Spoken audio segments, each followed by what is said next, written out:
Gold miners were one of the best performing asset classes in 2016, so can 2017 prove to be more of the same? Joining us today on Kitco's Gold Report, Frank Holmes, Chief Executive Officer over at U.S. Global Investors. Frank, Happy New Year. Welcome back to the show. Happy New Year, and it's great to be back, Daniela. So, Frank, gold miners, by the way, discounted by many at the start of 2016, ended up being the best performing asset class in 2016. Can 2017 be more of the same, Frank?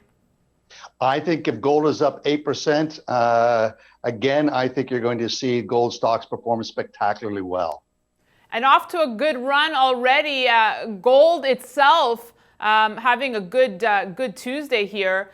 Do you think that the Chinese Lunar New Year is really supporting the yellow metal right now, or is there more at play? What's going on? Well, there's two factors. I think that Lunar Year is always important, the Chinese New Year, as gold demand picks up. But it's also the inverse relationship to the 10-year and 5-year government bonds. And the 10-year peaked at 260. It's now approaching 230. What does that mean to investors? It means the real rate of return that the government's paying you on buying their bonds is shrinking. So it's not as attractive.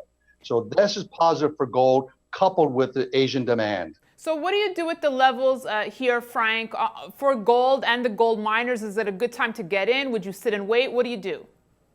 Well, we still haven't reverted back to the mean. And I always like to show that oscillator running over 60 trading days. And we were down 2 standard deviations. And historically, we get this big run. And we're there. And we could still have a bigger run going forward until the end of January. So I remain bullish for the year of the fiery rooster. All right, Frank, finally, what's your touchdown pass going to be? I know the Donald is speaking this week. Is that your pick?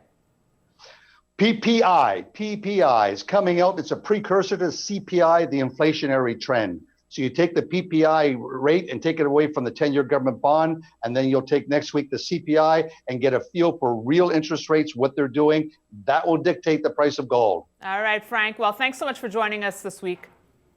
Happy investing. Stay tuned. We have Todd Baba Horowitz up next on Kitco's Gold Report.